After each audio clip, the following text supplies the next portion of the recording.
তাহলে আজকে আমরা শুরু করব চতুর্থ অধ্যায়। চতুর্থ অধ্যায়টার নাম হচ্ছে সত্য সারণীর সাহায্যে বচনাকারের সত্য মূল্য নির্ণয়। তাহলে চতুর্থ অধ্যায় আমাদের দুটো ক্লাস লাগবে।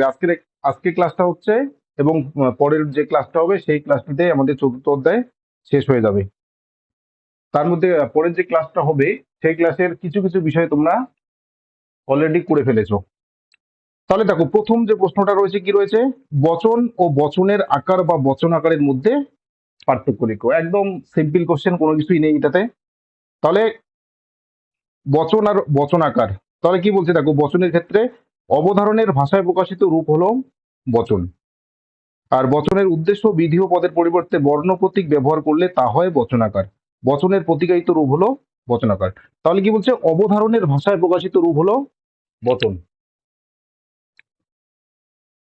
বচন বচন কি? বচন হচ্ছে অবধারণকে যখন ভাষায় প্রকাশ করা হয়, অবধারণ।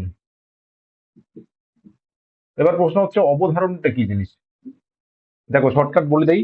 অবধারণ হচ্ছে অবধারণ হচ্ছে দুটো ধারণাকে দুটো ধারণাকে মনে মনে স্বীকার করা কিংবা অস্বীকার করা। দুটো ধারণাকে মনে মনে স্বীকার করা কিংবা অস্বীকার করাটাকেই বলা হচ্ছে অবধারণ। মনে করো, গোলাপ,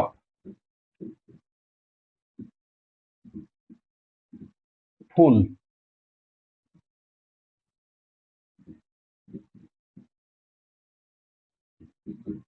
দেখো, গোলাপ একটা ধারণা, ফুল একটা ধারণা। তাহলে এই দুটো ধারণাকে যখন আমরা স্বীকার করব, এই দুটো ধারণার মধ্যে যখন আমরা মিল বা এই দুটো ধারণাকে যখন আমরা যুক্ত করব, তখন আমাদেরকে এখানে বসাতে হবে কি, হয় গোলাপ, হয় ফুল। আবার রাম একটা ধারণা, সৎ একটা ধারণা। এই দুটো ধারণাকে যখন আমরা অস্বীকার করব, তখন কিন্তু এখানে বসাতে হবে নয়। তাহলে রাম নয় সৎ, গোলাপ হয় ফুল। এটা তাহলে দেখো, যখন মনে মনে গোলাপ হয় ফুল এই চিন্তাটা করলাম, তখন সেটা হয়ে গেল অবধারণ। এই চিন্তাটাই যখন আমি ভাষায় প্রকাশ করলাম, তখন সেটা হয়ে গেল কি, তখন সেটা হয়ে গেল বচন। তাহলে মানে ঠিক অনুমান আর যুক্তির মতো, যখন চিন্তার মধ্যে থাকছে তখন অনুমান, যখন ভাষায় প্রকাশ করছি তখন সেটা হয়ে যাচ্ছে যুক্তি। ঠিক একইভাবে অবধারণ, যখন দুটো ধারণার স্বীকৃতি বা অস্বীকৃতি, বা দুটো ধারণাকে সংযুক্ত করা বা দুটো ধারণাকে বিযুক্ত করা যখন আমাদের চিন্তার মধ্যে থাকছে, তখন সেটা হয়ে যাচ্ছে অবধারণ। আর যখন সেটাকে ভাষায় প্রকাশ করছি, তখন সেটাকে বলা হচ্ছে বচন। বোঝা গেল? তাহলে দেখো, গোলাপ হয় ফুল, এটা কি হয়ে গেল, এটা একটা বচন। রাম নয় সৎ, এটা কি, এটা একটা বচন। এবার দেখো, এই যে গোলাপের পরিবর্তে যদি আমি জি লিখি, আর ফুলের পরিবর্তে যদি আমি এফ লিখি, তাহলে জি হয় এফ, এটা হয়ে গেল কি, এটা হয়ে গেল বচনাকার, বচনের আকার। তাহলে একটা বচনের পরিবর্তে, একটা বচনের যে পদগুলো রয়েছে সেই পদগুলোর পরিবর্তে যখন আমরা কোনো বর্ণ প্রতীক ব্যবহার করি, তখন সেটা হয়ে যায় বচনের আকার। বোঝা গেল? আচ্ছা, এবার কি বলছে, হ্যাঁ স্যার। বচনের আকার ও উপাদান উভয়ই থাকে। তাহলে দেখো, এই যে গোলাপ হয় ফুল, রাম নয় সৎ, এটা কি, এটাতে বক্তব্য বিষয় রয়েছে, আর বক্তব্য বিষয়কেই বলা হচ্ছে উপাদান। আর এটা কি, এটা বচনের আকার। তার মানে কি, একটা বচনের যেমন উপাদান থাকে, ঠিক তেমনি একটা বচনের আকারও থাকে। কিন্তু বচনের আকারের বা বচনাকারের শুধুমাত্র কিন্তু আকার থাকে, উপাদান থাকে না। উপাদান তো বচনের থাকে। এই যে গোলাপ হয় ফুল, এটা কি, এটা বচন। তাহলে এটা হচ্ছে বচনের, গোলাপ হয় ফুল এটা বচন। এই বচনটার কি রয়েছে, উপাদান রয়েছে, মানে বক্তব্য বিষয় রয়েছে। আবার এই বচনটারই আকার রয়েছে, কিন্তু বচনের আকারের শুধুমাত্র আকার থাকে, কিন্তু কোনো উপাদান থাকে না। এই জন্য বলছে যে বচনের আকার ও উপাদান উভয় থাকে, আর বচন আকারের শুধু আকার থাকে, উপাদান থাকে না। বচনের উপাদান থাকে বলে বচন সত্য বা মিথ্যা হয়। দেখো, গোলাপ হয় ফুল, এটা হয় সত্য হবে অথবা মিথ্যা হবে। গোলাপ যদি সত্যি সত্যি বাস্তবে যদি গোলাপ ফুল হয় তাহলে বচনটা সত্য হবে, আর গোলাপ যদি ফুল না হয়ে মানুষ হয় তাহলে বচনটা কি হবে? মিথ্যা হবে। তাহলে একটা বচন সত্য হবে অথবা মিথ্যা হবে। কেন হবে? কারণ একটা বচনের নির্দিষ্ট উপাদান থাকে বা নির্দিষ্ট বিষয়বস্তু থাকে, কিন্তু বচনাকারকে আমরা সেভাবে সত্য কিংবা মিথ্যা বলতে পারবো না। বচনাকার সত্য বা মিথ্যা হয় না। কি হয়? বচনাকার শত সত্য হয় কিংবা শত মিথ্যা হয় কিংবা আপত্তি হয়। বোঝা গেল? তাহলে বচন সত্য বা মিথ্যা হয়, বচনাকার কিন্তু সত্য মিথ্যা হয় না। উদাহরণটা দিয়ে দিতে দেখো, যদি বৃষ্টি হয় তবে মাটি ভিজবে, একটা উদাহরণ। তাহলে যদি বৃষ্টি হয় তবে মাটি ভেজে, তাহলে যদি বৃষ্টি হয় তবে মাটি ভেজে, তাহলে বৃষ্টি হয় মাটি ভেজে। এই যে বৃষ্টি হয়ের জন্য যদি, এটা একটা বচন। তাহলে যদি বৃষ্টি হয় তবে মাটি ভেজে, এটা একটা বচন। এটার জন্য পি ধরলাম, এটার জন্য কিউ ধরলাম। এবার যদি বৃষ্টি হয় তবে মাটি ভেজে, এটার পরিবর্তে আমরা পি ইমপ্লাইজ কিউ, এই বচনটার পরিবর্তে আমরা এই আকারটা কিন্তু লিখতে পারি। তাহলে এটাকে বলা হচ্ছে কি? বচনের আকার বা বচনাকার, আর এটাকে বলা হচ্ছে বচন। বোঝা গেল বচন এবং বচনাকারের মধ্যে পার্থক্য?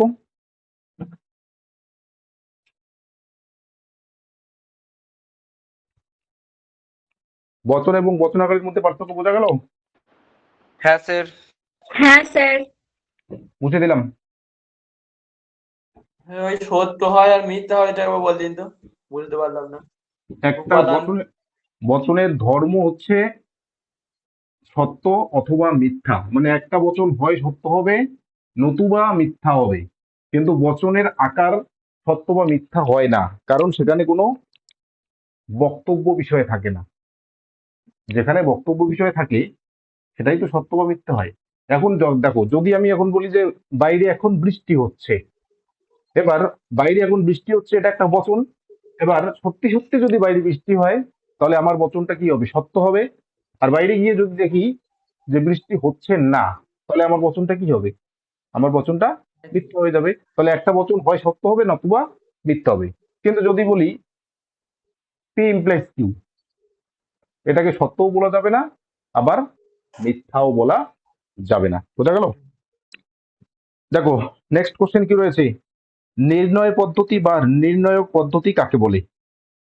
যে পদ্ধতি প্রয়োগ করে বচনের সত্যতা ও মিথ্যাত্ব বা যুক্তির বৈধতা ও অবৈধতা নির্ণয় করা যায় তাকে বলে নির্ণয় পদ্ধতি বা নির্ণায়ক পদ্ধতি। তাহলে যে পদ্ধতির সাহায্যে, নির্ণায়ক পদ্ধতি বা নির্ণয় পদ্ধতি, নির্ণয় পদ্ধতি, তাহলে যে পদ্ধতির সাহায্যে আমরা একটা বচনের, আমি একটু আগে বললাম যে বচনের ধর্ম কি? বচনের ধর্ম হচ্ছে হয় বচনটা সত্য হবে নতুবা বচনটা মিথ্যা হবে। তাহলে আর যুক্তির ধর্ম কি? যুক্তির ধর্ম কি? একটা যুক্তি হয় বৈধ হবে নতুবা কি হবে? অবৈধ হবে। তাহলে যে পদ্ধতির সাহায্যে আমরা বচনের সত্যতা, সত্য থেকে সত্যতা,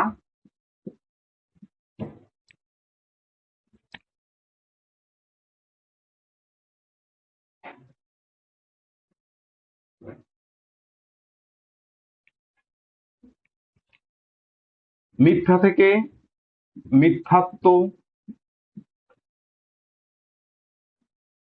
বৈধ থেকে বৈধতা, অবৈধ থেকে অবৈধতা, তাহলে যে পদ্ধতির সাহায্যে আমরা একটা বচন বা একটা যুক্তির সত্যতা বা মিথ্যাত্ব কিংবা যুক্তির ক্ষেত্রে বৈধতা বা অবৈধতা নির্ণয় করতে পারি, মানে একটা যুক্তি কখন বৈধ হচ্ছে কখন অবৈধ হচ্ছে, কিংবা একটা বচন কখন সত্য হচ্ছে কখন মিথ্যা হচ্ছে, এটা নির্ণয় করার জন্য যে পদ্ধতিটার ব্যবহার করা হয় বা যে পদ্ধতির সাহায্যে আমরা এই নির্ণয়টা করি, সেই পদ্ধতিটাকেই বলা হচ্ছে নির্ণয় পদ্ধতি বা নির্ণায়ক পদ্ধতি। বোঝা গেল? তাহলে যে পদ্ধতির সাহায্যে আমরা বচনের সত্যতা বা মিথ্যাত্ব নির্ণয় করতে পারি কিংবা যে পদ্ধতির সাহায্যে আমরা যুক্তির বৈধতা বা অবৈধতা নির্ণয় করতে পারি সেই পদ্ধতিকেই বলা হচ্ছে নির্ণয় পদ্ধতি বা নির্ণায়ক পদ্ধতি। মূল কথা হচ্ছে যে পদ্ধতির সাহায্যে আমরা কোনো কিছু নির্ণয় করতে পারি। কোনো কিছু নির্ণয় মানে কি? কোনো কিছু নির্ণয় মানে কি আমরা একটা সিদ্ধান্তে পৌঁছতে পারি, সেই পদ্ধতিকেই বলা হচ্ছে কি নির্ণয় পদ্ধতি। নির্ণয় পদ্ধতি অনেকগুলো রয়েছে, সত্য সারণী রয়েছে, ভেন চিত্র রয়েছে, তারপরে আহ আরো কি কি রয়েছে? ভেন চিত্র, সত্য সারণী, লঘুকরণ। লঘুকরণ পদ্ধতি রয়েছে, সত্য সাক্ষী পদ্ধতি রয়েছে। তাহলে এই পদ্ধতি হচ্ছে এগুলোর দ্বারা আমরা কোনো একটা বচন বা কোনো বচনের সত্যতা বা মিথ্যাত্ব আর কোনো যুক্তির বৈধতা বা অবৈধতা আমরা নির্ণয় করতে পারি। এর জন্য এই পদ্ধতিগুলোকে বলা হচ্ছে কি নির্ণয় পদ্ধতি। এই নির্ণয় পদ্ধতির মধ্যে আমাদের সত্য সারণী এবং ভেন চিত্র এই দুটো পদ্ধতি হচ্ছে আমাদের সিলেবাসের অন্তর্ভুক্ত। লঘুকরণ পদ্ধতি, সত্য সাক্ষী পদ্ধতি এগুলো আমাদের সিলেবাসের অন্তর্ভুক্ত নয়। বোঝা গেল? যখন উঁচু ক্লাসে পড়বে তখন এগুলো পদ্ধতিকে পড়তে হবে। আচ্ছা, এবার দেখো নেক্সট কোশ্চেন কি রয়েছে, সত্য সারণী কাকে বলে? কি বলছে, যে সারণীর সাহায্যে সত্যাপেক্ষক বচনের বিভিন্ন প্রকার সম্ভাব্য সত্যমূল্য দেখানো হয় তাকে সত্য সারণী বলে।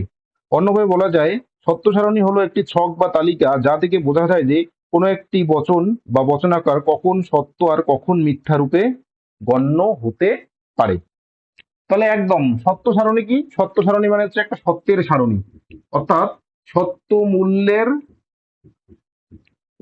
সারণী বা ছক।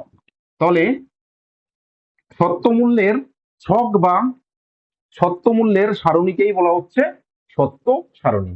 অর্থাৎ যে ছক বা যে সারণীর দ্বারা আমরা সত্যাপেক্ষক যে যৌগিক বচনগুলো রয়েছে সেই যৌগিক বচনগুলোর সম্ভাব্য সকল প্রকার সত্যমূল্য, দেখো একটা যৌগিক বচন, একটা যৌগিক বচনের গ্রাহক থাকে পি কিউ, তাহলে তার সত্যমূল্য কি কি হবে?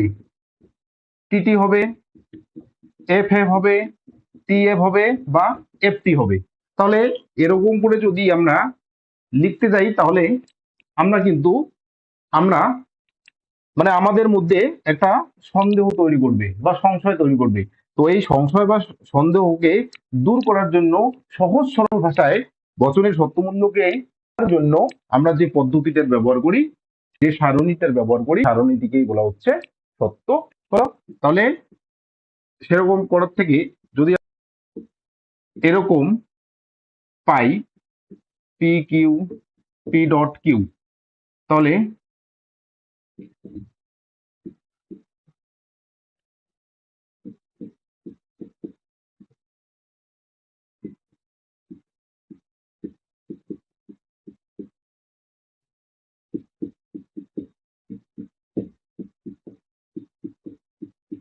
তাহলে এখানে আমরা একটা যৌগিক বচনের যতগুলো সত্যমূল্য হয়, একটা যৌগিক বচন একটা যৌগিক বচনের যতগুলো সত্যমূল্য হয় সব সত্যমূল্যকে আমরা সারণীর সাহায্যে খুব সহজভাবে উল্লেখ করতে পারি বা খুব সহজভাবে আমরা বুঝতে পারি। এর জন্য যে সারণীর সাহায্যে যে সারণীর সাহায্যে সত্যাপেক্ষক বচনের সত্যমূল্যের সারণী বা ছক খুব সহজেই তৈরি করা হয় সেটাকে বলা হচ্ছে সত্য সারণী। বিভিন্ন ভাবে ভিন্ন ভিন্ন ভাবে সংজ্ঞা দেওয়া যায়। বুঝা গেল? আমি যদি 10 বার বলি তো 10 রকম সংজ্ঞা বলে দিব, মূল বক্তব্য বিষয় একটাই। নেক্সট, সত্য সারণী গঠনের নিয়ম কি? তোমরা জানো, এটা আগেই বলেছিলাম। তাহলে সত্য সারণী গঠনের নিয়ম কি? সত্য সারণী গঠনের নিয়ম হচ্ছে কি 2n। 2n মানে n বলতে স্কোয়ার। তাহলে দুইটা বচন গ্রাহক থাকলে 2 স্কোয়ার, তিনটা বচন গ্রাহক থাকলে 3 স্কোয়ার। 3 স্কোয়ার মানে কি 2 গুণন 2 গুণন 2, দুইটা থাকলে 2 গুণন 2, তাহলে 4টা সারি হবে। আর তিনটা বচন গ্রাহক থাকলে 8টা সারি হবে। 4টা বচন গ্রাহক থাকলে 16টা সারি হবে। এরকম করে কিন্তু যাবে। তাহলে সত্য সারণী গঠনের মূল নিয়ম কি? 2n। n মানে কি? নাম্বার অফ ভেরিয়েবলস, বা গ্রাহকের সংখ্যা, বা চলকের সংখ্যা, বা অস্থায়ী সংকেতের সংখ্যা। এবার দেখো, যেমন পি ডট কিউ, এই বচনাকারটির ক্ষেত্রে পি এবং কিউ নামক দুটি গ্রাহক থাকায় সারণী সারি হবে এই যে 2n, 2 × 2 = 4টি। তারপর সর্বশেষ বচন গ্রাহকটিতে একবার টি একবার এফ করে যে কটি সারি আছে সে কটি সারিতে লিখে দিতে হবে। এরপর তারপরের বচন গ্রাহকটিতে দুটি টি দুটি এফ করে সারিতে লিখে দিতে হবে। এটা তোমরা জানো, এটা গত ক্লাসে আমি বলেছিলাম। তাহলে দেখো, মনে করো P Q R S T, মনে করো এতগুলো বচন গ্রাহক রয়েছে P Q R S T. তাহলে কি করতে হবে? সত্য মূল্যগুলো কেমন করে বসাতে হবে?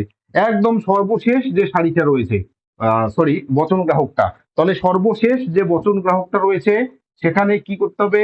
একটা টি, একটা এফ, একটা টি, একটা এফ, এরকম করে যাবে। এবার দেখো, এখানে একটা টি লিখেছো, তার আগের বচন গ্রাহকে দুটো টি লিখতে হবে। হলো? তাহলে দুটো টি, দুটো এফ, এরকম করে যাবে। এবার এখানে দুটো লিখেছো, তার মানে তার আগেরটাতে চারটা লিখতে হবে। তাহলে টি টি টি টি, তারপরে এফ এফ এফ, এরকম করে যাবে। তাহলে চারটা টি চারটা এফ। এবার যেহেতু এখানে চারটা লিখেছো, তার আগের বচন গ্রাহকটিতে কতগুলো হবে?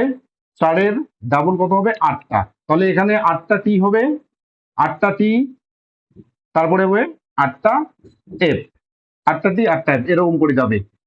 তার আগের বচন গ্রাহকটিতে কত হবে? যেহেতু এখানে 8টা করেছো, কাজে এখানে হবে কি 16টা টি, তারপরে 16টা এফ, 16টা টি 16টা এফ, 16টা টি 16টা এফ, এরকম করে যাবে। তাহলে সত্য সারণী গঠনের গঠন কিন্তু এরকম করেই করতে হবে। শেষের বচন গ্রাহকে একটা টি একটা এফ, অর্থাৎ টিএফ টিএফ করে এই এই সত্য মূল্য বসাতে হবে। তার আগেরটাতে ডাবল হবে, তার আগেরটাতে আরো ডাবল হবে, তার আগেরটাতে ডাবল হবে, এরকম করে কিন্তু চলতেই থাকবে। কতগুলো বচন গ্রাহক থাকে থাকুক, এরকম করে যেতেই হবে। বোঝা গেল?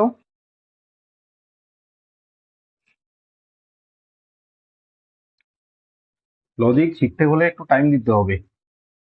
এবার যদি ক্লাসটা করানোর টাইম না থাকে তাহলে তো কিছু করার নাই।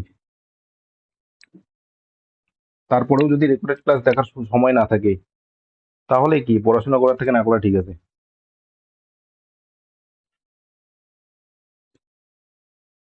এবার দেখো, নিবেশন দৃষ্টান্ত কাকে বলে? বচনাকারের অন্তর্গত গ্রাহকগুলির পরিবর্তে যেসব বচন পাওয়া যায় সেসব বচনকেই ওই বচনের নিবেশন দৃষ্টান্ত বলে।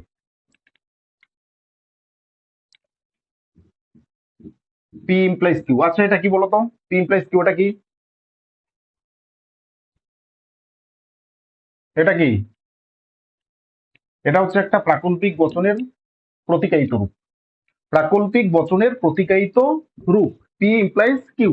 এবার এই যে পি এর বদলে যদি আমি লিখি, পি এর বদলে যদি লিখি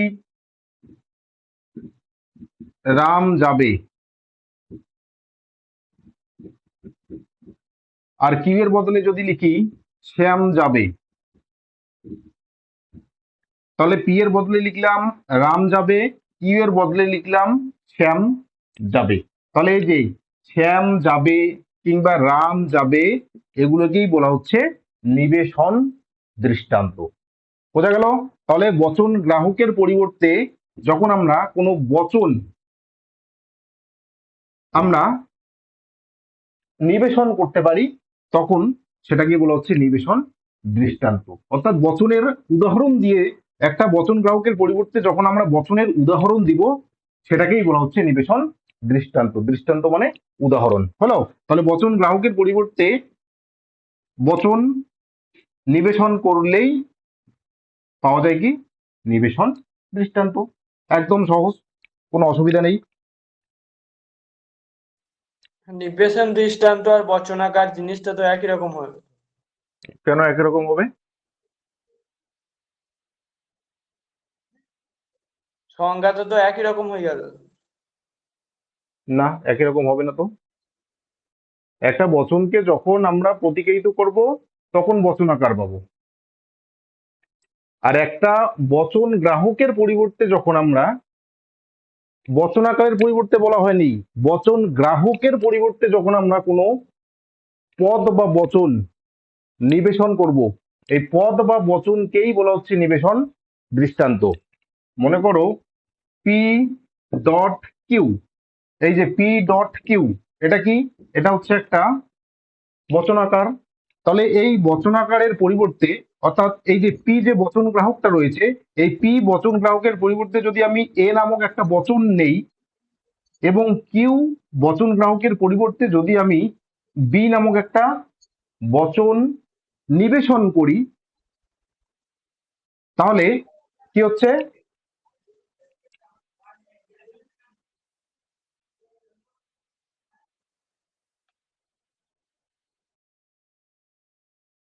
দৃষ্টান্ত।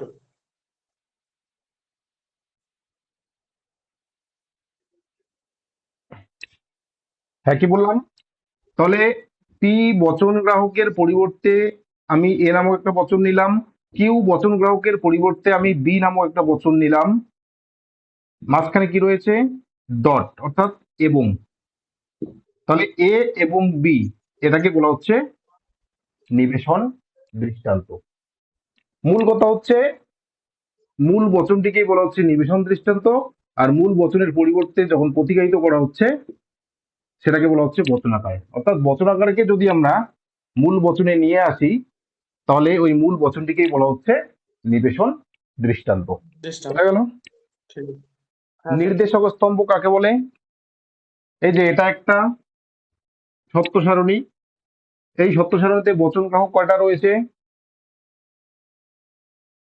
দুইটা। দুটো। দুইটা। তাহলে এই যে স্তম্ভগুলিতে বচন গ্রাহকের সত্যমূল্য আরোপ করা যায় বা সত্যমূল্য প্রয়োগ করা যায়, সেই স্তম্ভগুলিকেই বলা হচ্ছে নির্দেশক স্তম্ভ। বোঝা গেল? তাহলে মূল কথা হচ্ছে বচন গ্রাহকের স্তম্ভগুলিকেই বলা হচ্ছে নির্দেশক স্তম্ভ। এবার বচন গ্রাহক বাদ দিয়ে বাদবাকি যে স্তম্ভগুলো আর রয়েছে, অর্থাৎ একদম মূল স্তম্ভ বা ফল স্তম্ভকে বাদ দিয়ে বাদবাকি অন্য যে স্তম্ভগুলো রয়েছে, মনে করো এই যে পি বচন গ্রাহক একটা, এই যে কাল পি, এই যে কাল পি ডট পি, কাল পি ডট কাল পি, দেখো এখানে এটা হচ্ছে মনে করো মূল স্তম্ভ।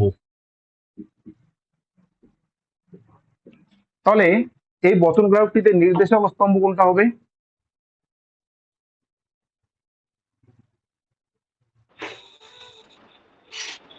পি বলো। আর প্রথমে পি। প্রথমে দুটো। তাহলে এই যে পি আর কাল। এটা হবে নির্দেশক স্তম্ভ, আর এই যে কাল পি ডট পি, এগুলোকে বলা হয় স্তম্ভ। বোঝা গেল? তাহলে বচন গ্রাহকের স্তম্ভগুলিকে বলা হচ্ছে নির্দেশক স্তম্ভ, আর বচন গ্রাহক বাদ দিয়ে বাদ বাকি এগুলোকে উপাদান বচনাকারও বলা হয়। হ্যাঁ, উপাদান বচনাকার। তাহলে এই উপাদান বচনাকারের স্তম্ভগুলিকে বলা হচ্ছে শুধুমাত্র স্তম্ভ। আর ফাইনাল যে স্তম্ভটা রয়েছে সেটাকে বলা হচ্ছে মূল স্তম্ভ বা ফল স্তম্ভ।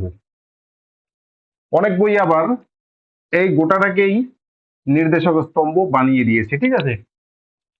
তো তোমরা ওই বচন গ্রাহক যতগুলোই থাকুক না কেন সেইগুলোকে বলবে নির্দেশক স্তম্ভ, আর বচন গ্রাহক এবং মূল স্তম্ভ বা ফল স্তম্ভ বাদ দিয়ে বাদবাকি যে স্তম্ভগুলো হবে সেগুলোকে শুধুমাত্র বলবে স্তম্ভ। ক্লিয়ার? হ্যাঁ স্যার। হ্যাঁ স্যার। তাহলে সত্যমূল্যের দিক থেকে বচনাকার তিন প্রকার হয়, তাই তো? একটা হচ্ছে হুম। শত শত সত্য, সত্য সত্য অবধি। শত মিথ্যা, আর হচ্ছে আপতিক। হলো? দেখো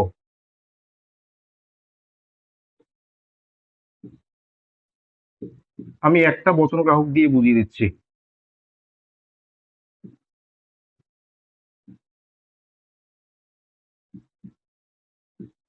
পি ভেল কালপি, দেখা যাচ্ছে? তাহলে একটা বচন গ্রাহকের সত্য মূল্য হচ্ছে দুটো। তাহলে কালপি করলে কি হবে? F T. তাহলে পি ভেল কালপি করলে কি হবে? টি। দেখো শত সত্য বচনাকার কাকে বলে? সত্য সারণীর মূল স্তম্ভের সারিতে যদি সবগুলো সত্যমূল্য টি আসে, দেখো টি এসেছে, টি এসেছে, তাহলে সবগুলো সত্যমূল্য যদি টি আসে তাহলে সেই বচনাকারকেই বলা হচ্ছে শত সত্য বচনাকার। মনে রাখবে, বচন কখনো শত সত্য বা শত মিথ্যা বা আপত্তিক হয় না, শুধুমাত্র বচনাকারই শত সত্য শত মিথ্যা বা আপত্তিক হতে পারে। বচনাকার একটা বচন হয় সত্য হবে নতুবা মিথ্যা হবে। তাহলে দেখো, তাহলে সত্য সারণীর মূল স্তম্ভের সারিতে সবগুলি কি রয়েছে? সবগুলো সত্যমূল্য টি হয়েছে। এর জন্য এই বচনাকারটিকে বলা হচ্ছে শত সত্য বচনাকার, অর্থাৎ পি ভেল কাল পি, এই বচনাকারটিকে বলা হচ্ছে শত সত্য বচনাকার। আরো আছে। এবার দেখো শত মিথ্যা বচনাকার কি হবে? ঠিক তার উল্টাটা। এখানে যেমন টি রয়েছে, এবার দেখো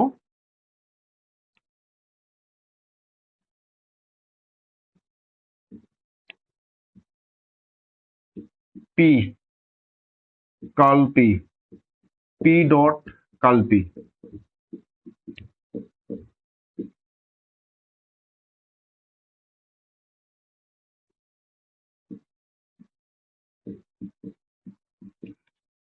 দেখো যেহেতু ডটের সূত্রের মানে সংযোগী বচনের ক্ষেত্রে আমরা কি জানি? দুটো সংযোগী যখন সত্য হয় তখনই সত্য হয়। কিন্তু দেখো এখানে একটা সংযোগী সত্য একটা সংযোগী মিথ্যা, কাজে মিথ্যা হয়ে গেল। একটা সংযোগী মিথ্যা একটা সংযোগী সত্য, কি হয়ে যাবে? মিথ্যা হয়ে যাবে। তাহলে দেখো মূল স্তম্ভের সারিতে সবগুলি সত্যমূল্য কি হয়েছে? এফ হয়েছে, মানে মিথ্যা এসেছে।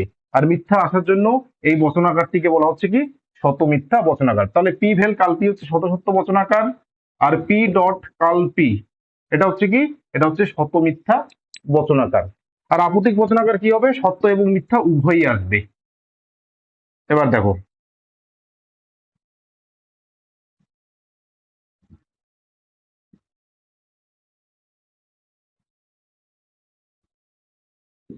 পি কিউ, এই যে পি ভেল কিউ, তাহলে কি হচ্ছে? টি টি এফ এফ।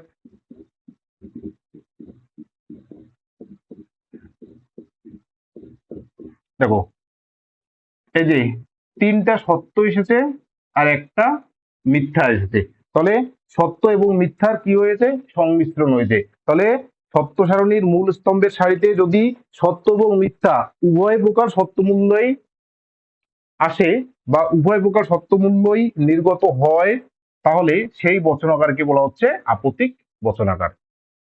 বলো, কে বোঝো নাই?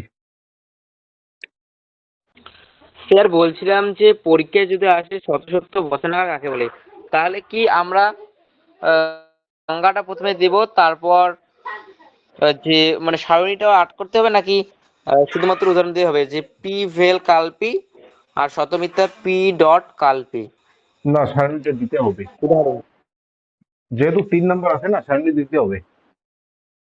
1 নম্বরে যদি থাকতো তাহলে সারণী না দিলেও হতো।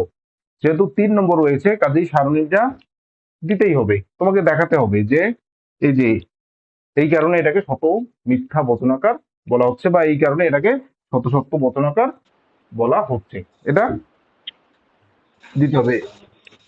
এখানে করে দেওয়াই আছে, আপত্তিক ওরকম করে করবে। হ্যাঁ, স্যার আপত্তিক বলছিলাম যে বচনাকারের দু ক্ষেত্রে নম্বর আসে, হ্যাঁ, যদি 2 নম্বর আসে তাহলে কি করা লাগবে সারণীটা? হ্যাঁ সারণীটা দিতে হবে, সারণী দিতেই হবে। বলছি আপত্তিক বচনের ক্ষেত্রে যদি তিনটে মিথ্যা হতো আর একটা সত্যি হতো তাহলে তো সেটা আপত্তিকই হবে স্যার। আপত্তিক। 99টা সত্য এবং একটা মিথ্যা হলেও সেটা আপত্তিক। 99টা মিথ্যা, একটা সত্য হলেও সেটা আপতিক। ঠিক আছে স্যার। এখানে সংখ্যাটা বিষয় নয়, যে কয়টা হলো, সত্যের সংখ্যা বেশি নাকি মিথ্যার সংখ্যা বেশি, সেটা এখানে ফ্যাক্টর না। এখানে ফ্যাক্টর হচ্ছে একটা সত্য হলেও সেটা আপতিক হবে মিথ্যার সঙ্গে, আবার একটা মিথ্যাও যদি আসে সত্যের সঙ্গে তাও সেটা আপতিক হবে। বোঝা গেল? মনে করো এরকম রয়েছে টি টি টি,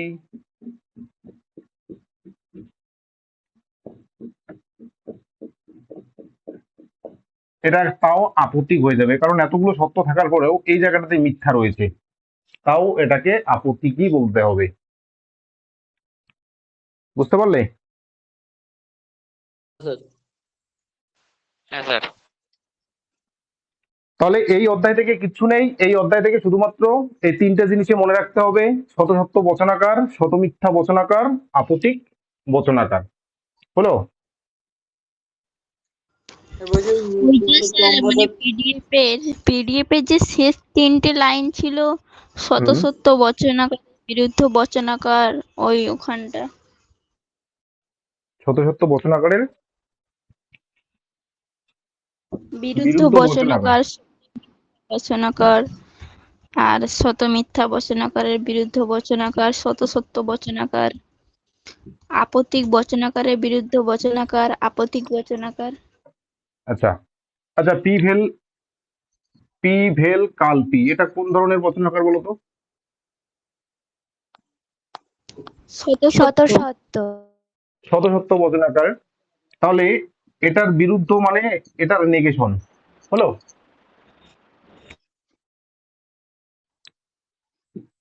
এটার বিরুদ্ধ মানে কি? এটার নেগেশন। এবার একটা সাধারণ জিনিস বুঝো, পি ভেল কাল পি কি আসবে? এরকম আসবে, তাই তো? এরকমটাই আসবে, সবগুলোই কি বেরোবে? সত্য বেরোবে। মনে করো পি ভেল কাল পি, মূল স্তম্ভের সারিতে কি এরকমই তো বেরোবে নাকি? সবগুলোই সত্য বেরোবে। তাহলে হ্যাঁ স্যার। এবার এটাকে যদি আমরা নেগেশন করি, কাল পি ভেল কাল পি, তাহলে এটাকে যদি নেগেশন করি তাহলে এখানে কি বেরোবে বলো? বেরাবে। সব এফ। সব এফ বেরোবে। তাহলে এর বিরুদ্ধ বচনাকার কি হলো? এটা কোন ধরনের বচনাকার হয়ে গেল? শত মিথ্যা বচনাকার হয়ে গেল। তাহলে একটা শত সত্য বচনাকারকে যদি আমরা নেগেশন করি বা শত সত্য বচনাকারের বিরুদ্ধ বচনাকারটা সর্বদাই শত মিথ্যা হবে। ঠিক একইভাবে একটা শত মিথ্যা বচনাকার, এই যে শত মিথ্যা বচনাকার, এটা শত মিথ্যা মানে কি এরকমটা বেরোবে, তাই তো? এর নিচে এরকমটা বেরোবে। এবার এটার যদি আমি নেগেশন করি, নেগেশন করা মানে কি এফটা টি হয়ে যাওয়া, তাহলে এফটা তখন কি হয়ে যাবে? টি হয়ে যাবে, টি হয়ে যাবে, টি হয়ে যাবে, টি হয়ে যাবে। তার মানে কি বেরোবে? শত সত্য বচনাকার বেরোবে। এর জন্য বলছে যে একটা শত সত্য বচনাকারকে, শত সত্য বচনাকারের বিরুদ্ধ বচনাকার কি হবে? বিরুদ্ধ বচনাকার শত মিথ্যা হবে। আবার একটা শত মিথ্যা বচনাকারের বিরুদ্ধ বচনাকার কি হবে? শত সত্য হবে। আর আপতিক বচনাকারের বিরুদ্ধ বচনাকার দেখো, আমি দেখিয়ে দিচ্ছি। মনে করো P Q, P dot Q, দেখো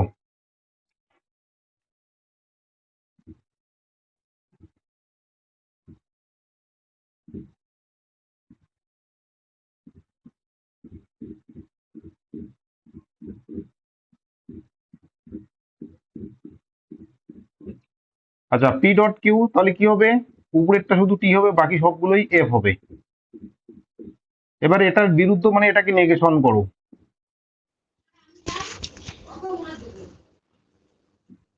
খালি প্রথমেরটা এফ হবে, তারপরে বাকিগুলো সব টি হবে। তাহলে প্রথমেরটা এফ হবে, অর্থাৎ প্রথম সারিতে এফ হবে, বাকিগুলো সব টি হবে। তাহলে কি এখানে থাকলো তো তিনটে টি রয়েছে, একটা এফ রয়েছে, তার মানে কি এই বচনাকারটাও কি হয়ে গেল? আপতিক হয়ে গেল। তাহলে একটা আপতিক বচনাকারের বিরুদ্ধ বচনাকার কি হয়? আপতিক হয়। শত সত্য বচনাকারের বিরুদ্ধ বচনাকার শত মিথ্যা হয়, শত মিথ্যা বচনাকারের বিরুদ্ধ বচনাকার শত সত্য হয়, আর একটা আপতিক বচনাকারের বিরুদ্ধ বচনাকার আপতিকে হয়। এই তো, এগুলো বাড়িতে যদি খাতায় বারবার প্র্যাকটিস করো না, অটোমেটিক্যালি তখন হয়ে যাবে এগুলো। হ্যাঁ স্যার, বললাম নির্দেশক স্তম্ভটা একবার বলে দিন, তখন লাইনটা কেটে গেছিল আমার। নির্দেশক স্তম্ভ হচ্ছে, আচ্ছা এটাকে কি বলছো, এটাকে বলো। এই যে পি কিউ এগুলোকে কি বলছো? বচন গ্রাহক, তাই তো? হ্যাঁ স্যার। হ্যাঁ স্যার। তো এই বচন গ্রাহকের স্তম্ভকে, এই যে পি বচন গ্রাহকের স্তম্ভ হচ্ছে এটা, কিউ বচন গ্রাহকের স্তম্ভ হচ্ছে এটা। তো এই যে বচন গ্রাহকের স্তম্ভকে বলা হচ্ছে নির্দেশক স্তম্ভ। আর নির্দেশক স্তম্ভ বাদ দিয়ে একদম সবার শেষে যেটা থাকবে সেটাকে বলা হচ্ছে ফল স্তম্ভ। ফল স্তম্ভ। আর নির্দেশক স্তম্ভ দেখো, এটা হচ্ছে নির্দেশক স্তম্ভ। এই নির্দেশক স্তম্ভ এবং ফল স্তম্ভ বাদ দিয়ে যদি আরো কিছু স্তম্ভ থাকে, যেমন এখানে একটা রয়েছে, তাহলে এই স্তম্ভটিকে বলা হবে শুধুমাত্র স্তম্ভ, বা এটাকে উপাদান বচনাকারও বলা হয়। উপাদান বচনাকার, বলো, মানে উপাদান বচনাকারের স্তম্ভ। উপাদান বচনাকারের স্তম্ভ, এইটা এদিকে থাকলে তো স্তম্ভই বলতে হবে, কোনো বচনাকার হতে পারে না। মানে উপাদান, এই যে পি ডট কিউ, এই পি ডট কিউটাকে বলা হচ্ছে উপাদান বচনাকার।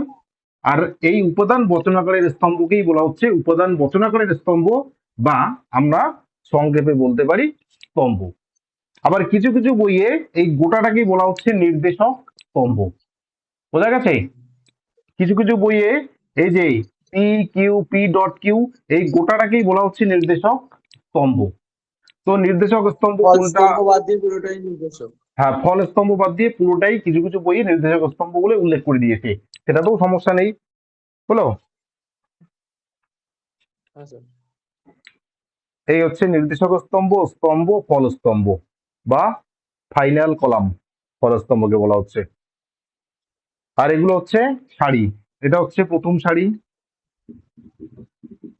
ফার্স্ট র, সেকেন্ড র, থার্ড র, এরকম করে যাবে। যতগুলো সারি থাকবে ততগুলোই হবে, হলো। হ্যাঁ স্যার। কিচ্ছু নেই, সত্য সারণীতে কিচ্ছু নেই। পরের দিন, পরের দিন বলতে আমি একটা পিডিএফ আজকে পাঠিয়ে দেবো। এই পিডিএফটা তোমরা,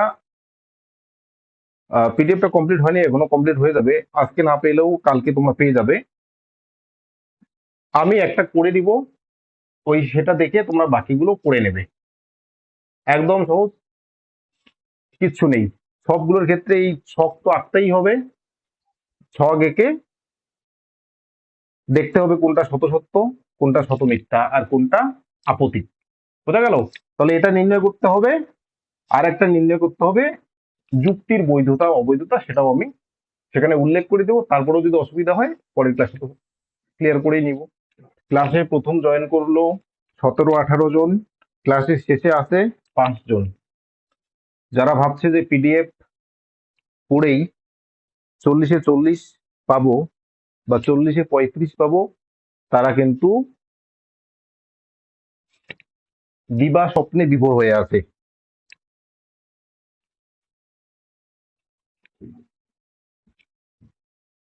একমাত্র তারাই ভালো রেজাল্ট করতে পারবে যারা সময় দিচ্ছে,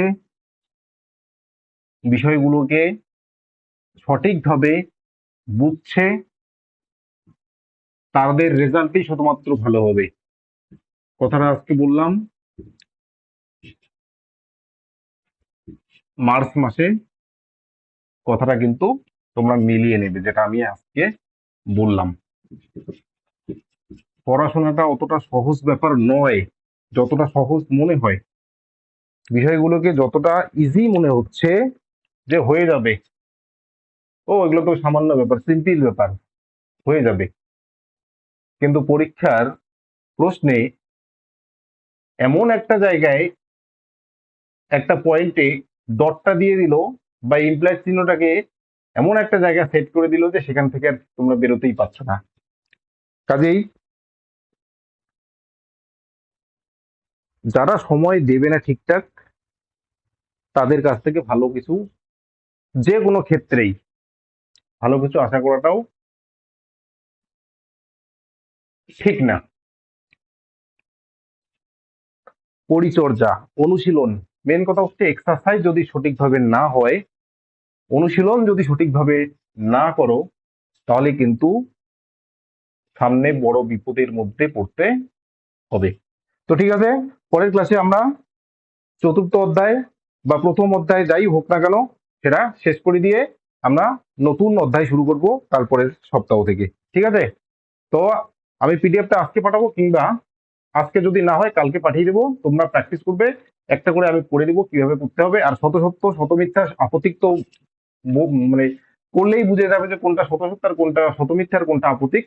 শুধুমাত্র বৈধতা বিচারের ক্ষেত্রে আমি একটা করে দিব, তারপরে যদি না হয় তাহলে তো পরের দিন আমি আসি। ঠিক আছে।